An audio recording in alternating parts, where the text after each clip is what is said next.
Yes, what is going on? Got a bench, the one I'm sitting on, don't know if you can see it, but apparently my dad's pal just had this kicking about for some reason. 3-month wait, but oh well, got over it. But no, I'm buzzing with it. That's pretty much the gym, like fully upgraded. I might get a few bits and pieces here and there, but shit seems to be opening up pretty soon, so no point in splashing out more money. Although thinking that though, like if there's a second outbreak, then fucking might be good to have it anyway. But aye, that was a leg session. Absolutely fried. It just feels good to actually, you know, train again, like properly. Like, don't know, can't explain it, but I was training the other day and I was just like, mid-set, I was like, fuck, like, this is what I've missed. Like the last 3 months I've just been lacking this. Now that I've got it, it just feels unreal. So, but anyway, on to the rest of the video. Post-workout time. Apologies, please do excuse. My computer in the background is rendering footage. Sounds like a fucking spaceship, but it's about to take off. But anyway, post-workout meal, nothing special. 3 packets of Quaker Oats, 30 grams of salty caramel whey protein. We sprinkle a salt in there. Try it. And 3 of the Foxy's, can't remember what they're called, like VVNs, VNs, those biscuits. Fun fact, put biscuits in your oats. It's honestly fucking unreal. Crush them up. So yeah, that's post-workout. As for my diet, I'm currently just, you know, running a wee maintenance phase there now. I'm not really tracking my calories. I'm kind of just eating with a more, you know, intuitive approach. Basically what I mean by that is, you know, I'm not tracking calories, but I'm still kind of monitoring my body weight and basing my nutrition off that. So yeah, all going well. But yeah, obviously I'm still hitting my protein. I'm basically eating the exact same things, but I'm just being a wee bit more flexible. So that's my diet. I am currently about 1.5 kilos up from my lowest weigh-in, which I looked like this, or this. In fact, what way do I do it? I looked like this, right? So this is the lowest weigh-in, and now I look like kind of like this. So that's how I look now. Pretty much I'm just going to try and maintain this body composition until gym's autumn, or maybe cut down maybe 1 or 2 weeks before. But yeah, that's the nutritional structure. And yes, here we go, a whip strap. I've been wanting one of these for absolute ages. I know Joe Rogan's got one, a few other people I know have got one, but pretty much it's just a bit of Fitbit. So obviously we know the Fitbit does like your heart rate, your steps, and you know, your sleep and stuff, but the only issue with these is that they're really inaccurate, so they're not the best when it comes to tracking your steps, your heart rate, all of those things. So basically the whip strap, it's just, you know, the top of the range kind of thing that you can buy for that kind of, you know, data. Obviously you've got the Oura ring, but I'm not really a ring person. Like, I don't want a ring on when I'm training and stuff like that. I'd much rather just a band, something like my Fitbit.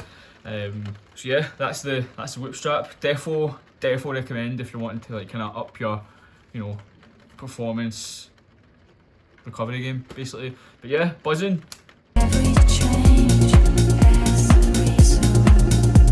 And what is going on, guys? How are we doing? So I got a good reaction from my kind of last, you know, educational topic type video, and I thought I'd bring another one on why we need to sleep. Right now, before I get started, right, I'm by no means an expert in anything that I'm talking about, right? The only difference between me and you watching this is that I'm, you know, a fraction of a percentage more caught up on these things here. So I am definitely not claiming to be an expert. This is just basically my own research that I've done, and I want to try and relate to you as best I can. So now, most of the time when I get a new client and they start with me and they've got a really, really poor sleep, they've got all these other host of issues coming along with that.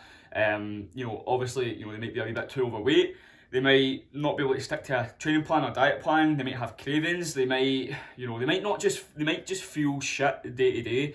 Right now, what tends to happen is when we put a big primary focus on sleep and overall sleep quality, all these other things tend to kind of fall into place just from the simple fact of, you know, addressing sleep and making it a primary, you know, goal in their day-to-day life. So pretty much what I'm going to talk about today is obviously why do we need sleep, right? Now, it's all well and good just saying, yeah, sleep helps you build muscle and it helps you lose fat, but there's a few more nuanced reasons as to why we do need to sleep. You know, what's happening hormonally, what's happening physiologically, that can really, once highlighted to you, it can really kind of make a lot more sense, right? So it's easy enough saying like why we do need it, but it's much more effective in saying what happens if we don't get enough sleep, right? So everything that I'm going to be talking about today is what happens just from one night of sleep deprivation.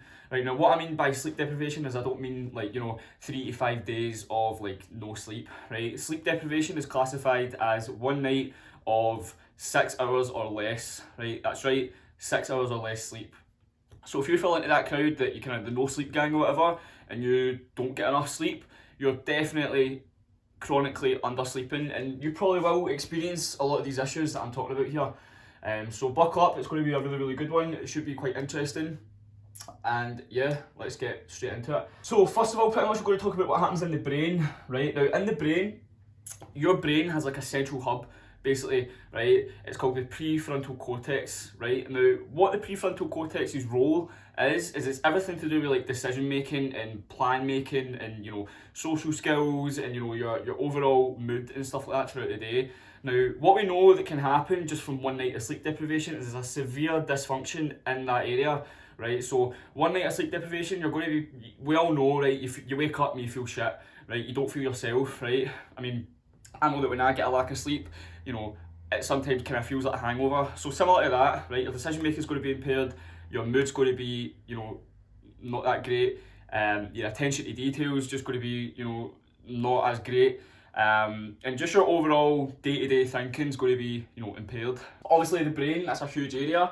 It's not just that gets affected, but that's the most, you know, the most prevalent one.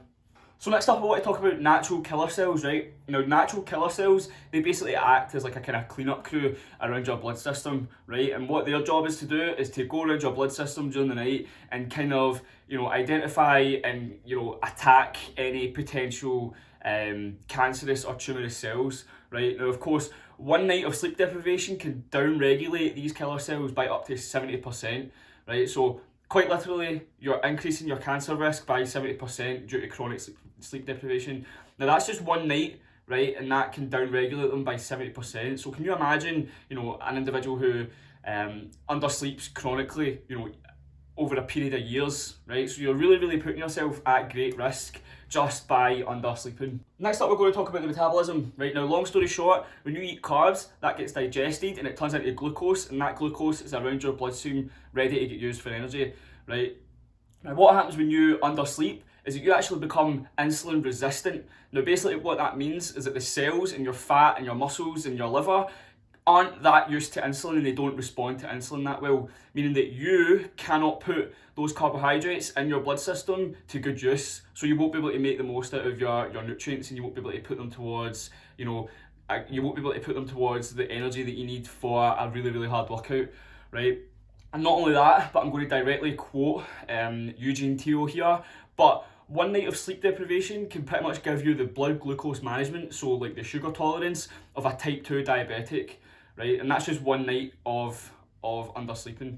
Now, I don't know about you, but having the blood glucose management of a type 2 diabetic is a big alarm bell in terms of you need to be getting a good amount of sleep. So next up, we're going to talk about inflammation, right? Now, what is inflammation? We've all kind of heard this, you know, term, right, used frequently. We might have a wee bit of an understanding, but we don't really know exactly what it is, right? Now, inflammation is basically a message to the body from the immune system, right? And what those messages do is they tend to carry a specific message, either an adaptation response or a healing response, right? So everything you do over the course of a day accumulates some sort of inflammation, right? So everything you eat, everything you do, everywhere you go, right? So literally anything that you take in from the outside world will have some kind of inflammatory response on the body in some way, shape or form, right? Now, over the course of a day, we accumulate all this inflammation, and then at night, your body kind of tries to cleanse itself of this built up inflammation that it's built throughout the day. Now, obviously, we know that what can happen if you don't get enough sleep is that you will actually have excess inflammation and you won't get rid of it all. Now, your ability to actually get a good long restful sleep while in an overly inflamed state is going to actually be really decreased, and it's pretty much like a vicious cycle of being chronically inflamed and chronically sleep deprived, because they both kind of have a negative feedback loop with each other, and it kind of stacks on top to where you're just this overly sleep deprived, chronically inflamed mess of a person. So pretty much, if you can get enough sleep every day, then your risk of inflammation is going to be a lot lower. So next up, we're just going to be talking about pretty much about the nervous system. Right now, obviously I've spoken about this a few times on my channel, and if you follow me on my Instagram, I've spoken about this a few times as well. But we've basically got like two modes of our central nervous system, right? We've got the parasympathetic state and we've got the sympathetic state. Now, the sympathetic state, that's pretty much your fight or fight response, right? That's your stress response. That's when you're full of adrenaline and ready to go. And then on the other hand of that, you've got the parasympathetic state, which is your kind of relaxed, digestion, just chilling about kind of state. Now, we know that one night of sleep deprivation can tip you into a more sympathetic dominant state, meaning that you're going to be more anxious, more just on edge, just regularly throughout the day, right? And what that can result in is higher blood pressure and a higher heart rate. Now, what that can do if you're in an overly dominant parasympathetic state, right, is it can actually further increase your inflammation over the course of a day due to your higher heart rate, higher blood pressure, and just being overly stressed out and overly kind of on edge throughout the day. So again, it leads back to kind of what happens in the body in terms of inflammation. So again, as you can kind of tell, everything that we're putting together is all kind of interconnected at this point. Right, now let's talk about performance. Now, pretty much, the research is across the board pretty, in agreement about this, right? Literally any performance measure that you can think of is negatively impacted by a night by sleep deprivation, right? Everything from your strength, your endurance, your VO2 max, your time to fatigue, just literally your vertical jump. So we know that if you want to be in the gym day in, day out, performing at a really high intensity, giving it your best in the gym, you need to be getting adequate sleep amount. So next up, we're just going to talk about what hormonal changes happen within the body, right? Now, there's two hormones that I want to focus on today. One of them is called leptin and one of them is called ghrelin. Right now, ghrelin, that's produced in the stomach, and what that job is to do is to secrete, stomach juices for digestion and stuff, and to actually promote growth hormone in a way. But what it also does is it also makes you extremely hungry, right? So when you've got an overabundance of ghrelin, you will be more ravenous and more hungry throughout the day. Now, on the flip side of that, there's another hormone that kind of acts as a kind of antagonist, but not really. It's called leptin. Now, leptin is produced in the fat cells, right? Now, the role of leptin is to pretty much give you that feeling of satiety, right? And it's actually an appetite regulation hormone. So it regulates your appetite and keeps you feeling full throughout the day. So we've identified ghrelin and leptin, right? Now, we know that what happens when you undersleep is that your ghrelin actually is upregulated and your leptin is downregulated. So they kind of act, again, in another kind of vicious cycle where you're overly hungry, but you're not going to be able to be as satiated due to those two hormonal differences. Now, let's just try and kind of pin this all together, right? So hormonally, right, your ghrelin is going to be through the roof, right? You're going to be overly hungry. Let's go back to the brain. Your prefrontal cortex is dysfunctioned a wee bit, so you're going to be more likely to give into those bad cravings, right? Because you're going to be not thinking as clearly. You're going to be, susceptible to those kind of,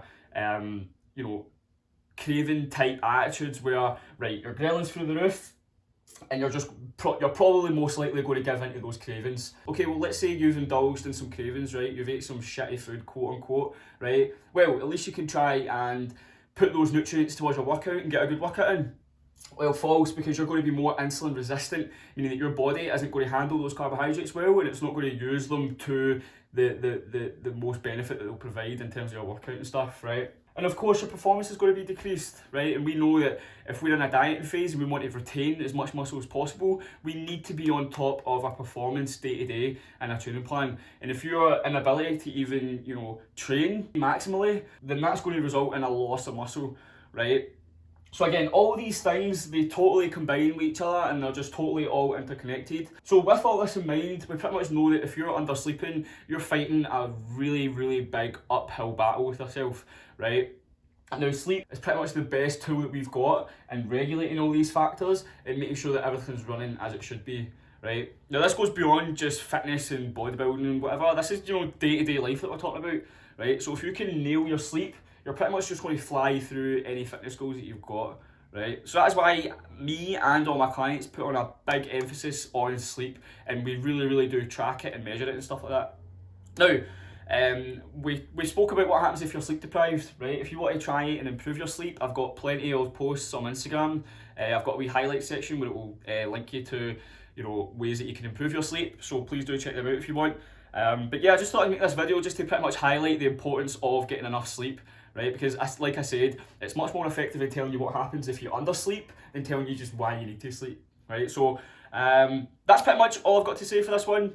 Now again, just referring back to the start of this wee section here, I'm by no means an expert. This is just pretty much the research that I've done, and this is what I've taken away from it. But if you really, really want to find out more about this kind of stuff, or nutrition and training and stuff, I would highly recommend a guy called Eugene Teo. He's pretty much, you know, like the leading coach in this industry, and he's been highly impactful to me when it comes to learning about sleep, training and nutrition and stuff like that. So if you want to kind of upgrade your knowledge game, then I would highly, highly recommend checking him out. But I'll leave the video off there. Let me know if you like this video, comment, like, subscribe and all that. Let me know if you want more, what other topics you want covered, and I'll see you soon.